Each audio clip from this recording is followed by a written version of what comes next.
what's up guys? I am back and I'm very happy to start my Contradictions of Capitalism series. I'm going to start with the contradiction between monopolies and competition. So today will basically be a giant BTFO to the neoclassical idea of perfect competition and all of the laughable assumptions that go along with that, such as rational expectations, perfect knowledge, etc., etc. If anyone is looking for like a serious, blow the fuck out of neoclassical economics, I would really recommend Anwar Shaikh's lecture series, which I will link, I'll link some of them below. I'll link the ones that are relevant to competition, but you can check out the rest because they are awesome. So I'm going to use a few clips of him here just to, hammer a few points home. But he basically explains that the classical tradition, so classical economists like Smith, Ricardo, and Marx, they were analyzing actually existing capitalism. They were analyzing actually existing business relations and social relations, in which it was understood that there were power differentials, there were obviously different classes, laborers, owners, etc., and that the relationship or the processes of capitalism were conflictual. The neoclassical tradition, on the other hand, thanks to the politics of the time and their desire to portray capitalism not as this crisis-ridden, conflict-ridden kind of a sphere of differential power dynamics, but as an ideal system that, brings the most satisfaction to all at all times. So instead of starting from the point of production, neoclassical economists started from the point of exchange. And from the point of exchange, superficially, it appears as though everything is equal, right? There's just two people coming in, making a conscious choice that's going to maximize their own satisfaction. And it doesn't matter if you're an owner or a laborer or whoever you are. It doesn't matter where you fall in the hierarchies. Everyone's wants will be satisfied. There will be full employment. It'll just be mutually beneficial transactions, voluntary transactions occurring at all times. But you can see how powerful vision this is if you want to represent capitalism as an ideal system. So with this point of view, you begin with exchange, and everybody knows from those early models of exchange, the diagrams, Edward Bowley box diagrams, where two consumers exchange with each other, and in their mutual exchange, each one gets better off. Now, interestingly, that same notion is applied to trade. So therefore, in international trade, you don't say that trade takes place by businesses trying to seek profits and getting the most out of them, as Adam Smith says, as Ricardo says, as Marx says. You say instead, each nation can be viewed as a consumer, as a trader, and these two trades will not take place unless everybody is better off after them. So it follows that international trade also improves the satisfaction of a nation. The trouble with those things is that they've never worked empirically, but they work and they persist because they perform a powerful ideological function, which is to represent capitalism as an ideal system. So in order to uphold this vision of capitalism as, super efficient and only there to serve the consumer, you have to make some assumptions about perfect competition. So number one, every firm is alike. So in essence, there is only one firm. Or there's, a million firms, but they all have different names, but they're essentially alike, so there's really just one firm. Every firm is very, very small in relation to the market. So every firm is just infinitesimally small, so much so that they do not believe that they will have any impact on the market, basically no matter what they do. And this is done to abstract from the idea of demand. So they are basically demand indifferent, and that they think that they can just produce whatever, and it's not going to actually have any influence on the market because they believe this will not happen because they are too small. Every firm is a price taker, not a price setter. So they do not set prices. The market just decides. The market gives them the price, right? Nobody is setting prices. And as a price taker, it seeks to maximize its own satisfaction, which is its own profit. So if I go in and I observe firms setting prices, I'll say, aha, imperfect competition. If I observe firms take into account other firms, I'd say imperfect competition. In fact, if I observe any firms at all, I will always end up saying imperfect competition because the construction is so bizarre that it does not survive any observation. And again, one has to ask, how can something last 130 years as the dominant paradigm if it is contradicted by the empirical evidence?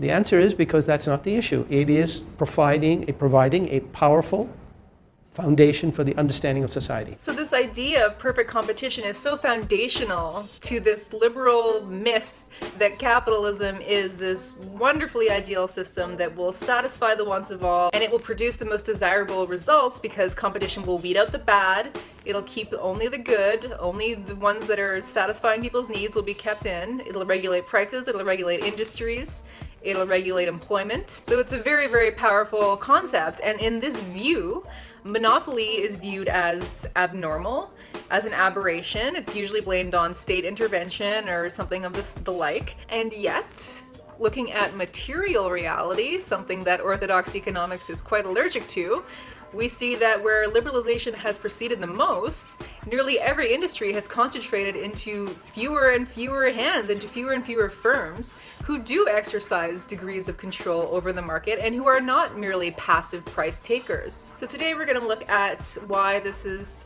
a natural progression of capitalism and not just some wonky aberration that we could fix if we just liberalized a little bit harder, which I think is always the most hilarious argument, like, everything we've been doing so far has been going horribly, so why don't we double down on it?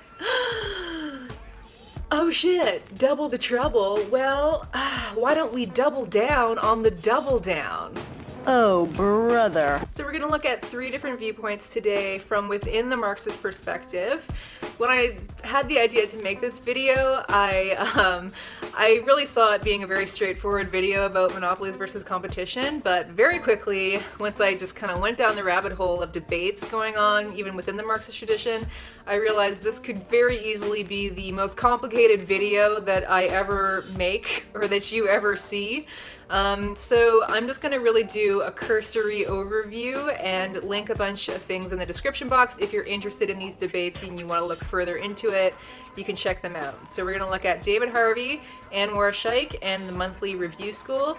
Monthly Review encompasses Sweezy, Braun, Foster, McChesney, whole whack of scholars within that school. So Harvey sees competition and monopoly as kind of oscillating back and forth together in a kind of contradictory unity. Although he has made clear that the centralization and concentration of capital is a clear progression of the accumulation of capitalism, the Monthly Review position can be traced back to Lenin's discussion of imperialism as, the highest stage of capitalism.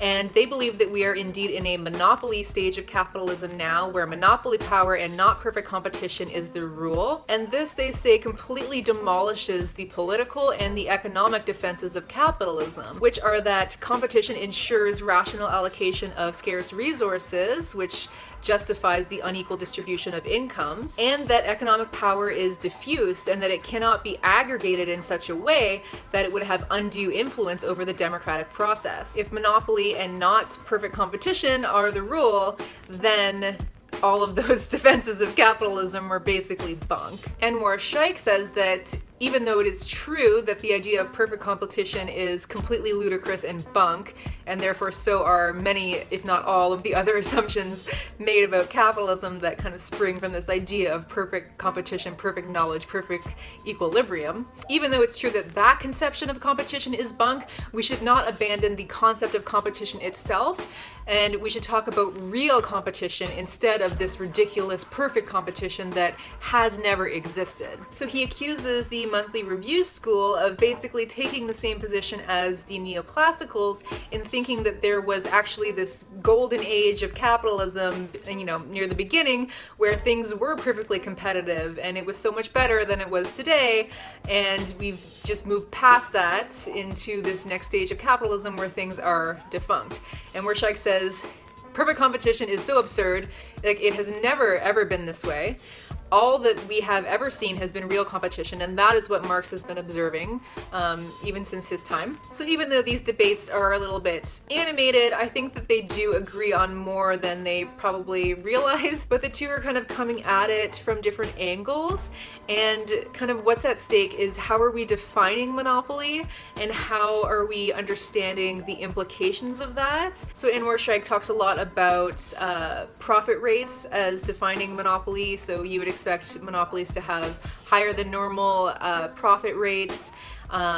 But this is, this is not the only thing I think that we need to think about, and it's not the only thing that he is thinking about, but, he points out that empirically it's not always the case. Sometimes they do maintain higher profit rates, sometimes not. But I don't think that the Monthly Review School is really saying that this is, absolutely the case across the board. There's a whole bunch of other things that goes into how we are defining monopolies, and I think we have to think more broadly about what the implications of this are. We have to take seriously the fact that there are 6 conglomerate companies that basically own everything now. It's just, what does that mean for labor? What does that mean for the consumer? This kind of sweeping power that it's assumed that the consumer has doesn't really make sense if there's just a few major conglomerates that are just owning everything.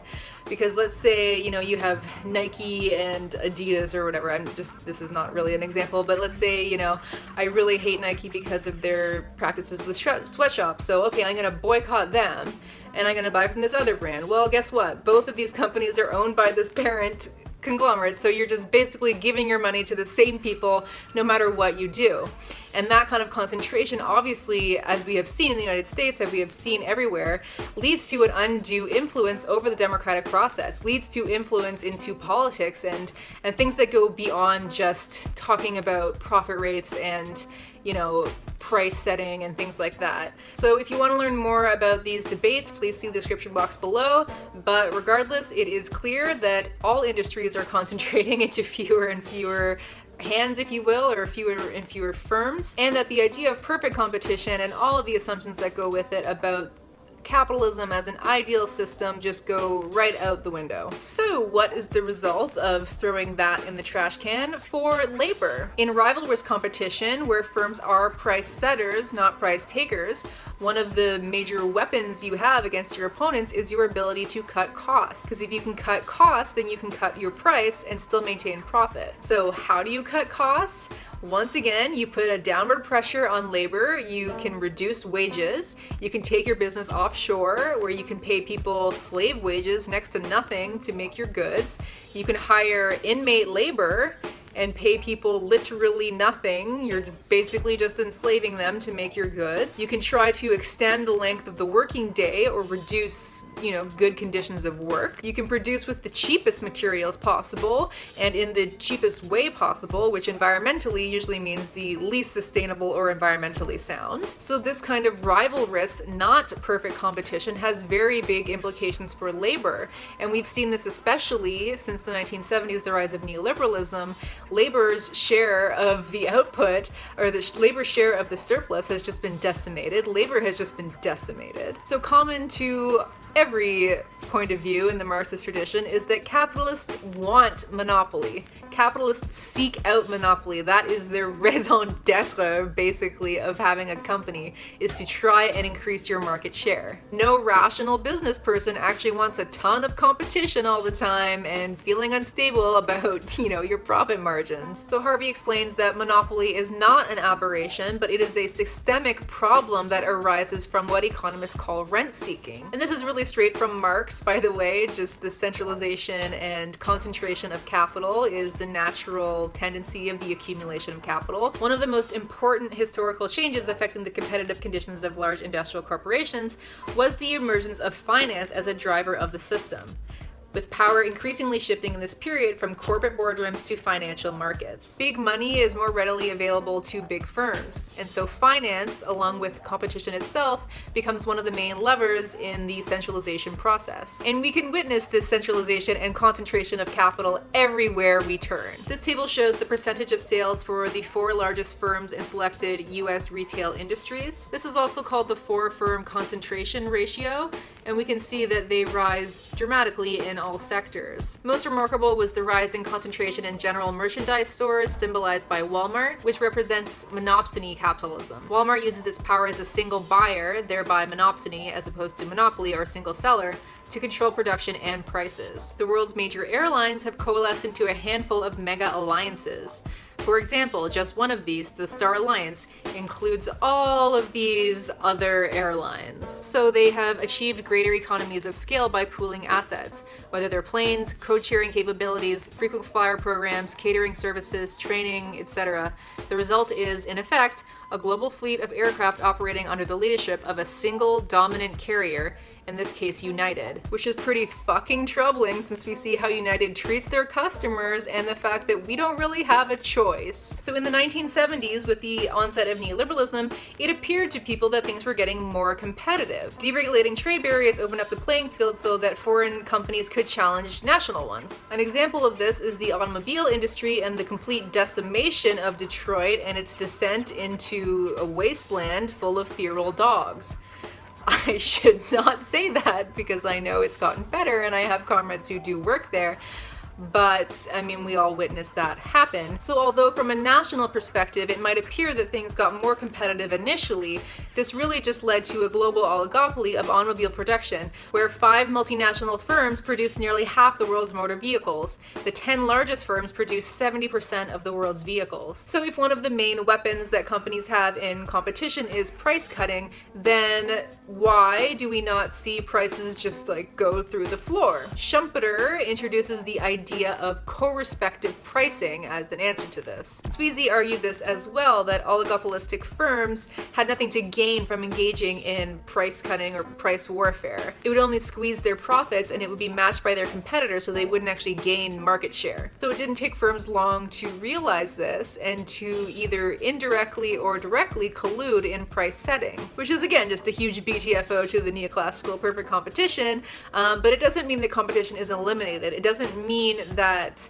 new players can't come in and disrupt the old hierarchies. And certainly new players can disrupt kind of old industries. So you had Netflix totally disrupting, Blockbuster and all of those places like HMV, etc. So you can have new technology disrupting old monopolies that seem secure. The methods of competition also change slightly in situations of collusion. So instead of this price-cutting behavior, you'll see other things like a sales effort, like investing in advertising and branding and other things like that, so that you can charge higher prices, or you can charge monopoly prices just for having like a swoosh on your running shoe. Of course, cutting costs remains important to maintain or increase your profits, and in another video I will talk about neoliberalization and the global labor arbitrage and just the brutal, bare, horrible exploitation of workers in the third world to make our sneakers with swooshes on them. But thinking of the production of classes, the production of transnational classes, or a transnational capitalist class, brings us back to Harvey, who argues that the underlying contradiction between monopoly and competition is the contradiction between the classes themselves. He argues that the capitalist class has a considerable monopoly, or holds considerable monopoly power over the laboring class because they own private property. So they have a collective monopoly over the means of production or the means of financing in recent years. And we see the abuse of this monopoly power everywhere, with predatory lending practices, abusive credit card practices, hidden charges, etc., where big corporations or big moneyed interests add to their wealth hand over fist, even as the economy as a whole collapses and then stagnates. And you can check out my finance video to learn more about this. So I think I'll end here for today. Hopefully that was relatively straightforward. The takeaway points are that perfect competition and neoclassical economics in general are just fuck out of here with that. And I will let this brilliant man take us out. One of the striking things about perfect competition of modern economics is it comes from a reaction to the political economy of the time of Marx and Smith and Ricardo, but especially the time after Marx, when the working class has become very active, and the ideas of conflict are inherent in the relation between capital and labor, the relationship between firms. And this notion is disturbing. It's disturbing to orthodox economics. And orthodox economics then moves away from the idea of analyzing how capitalism operates to analyzing an ideal system, literally called perfect competition. The early mathematical economists pretended that they were doing this project in the name of analytical refinement, but they're really doing it in the name of ideological displacement. They're moving away from a vision of a competitive, conflictual relation to a passive equilibrium and optimal relation. Interesting to me, prior to that, is that all of these developments take place in the worst Great Depression in capitalist history up to that point, which is called Long Depression of 1873 to 1893. Devastating impact on people, on businesses, on employment, on poverty. And in the midst of this real disaster are sitting the orthodox economists constructing a theory of ideal, perfect, optimal capitalism in which none of this can happen. What's that phrase when people come back from war and they have this stress disorder? What is that called? Post-traumatic. Post-traumatic stress disorder. So modern economics is a post-traumatic stress disorder of the 19th century. It arises from that. And this, by the way, is a very interesting parallel because in the next horrible event of capitalism of that sort was the 1930s, of course. And that in 1930s, not only massive devastation of workers and of firms and employment and output, but in Europe, the rise of the Nazis. So what is a more ideal time to invent the notion of rational choice and game theory? Sitting in the cafes in Vienna as the Nazis are roaming across Europe, von Neumann, Morgenstern, and others are talking about ideal, optimal choice.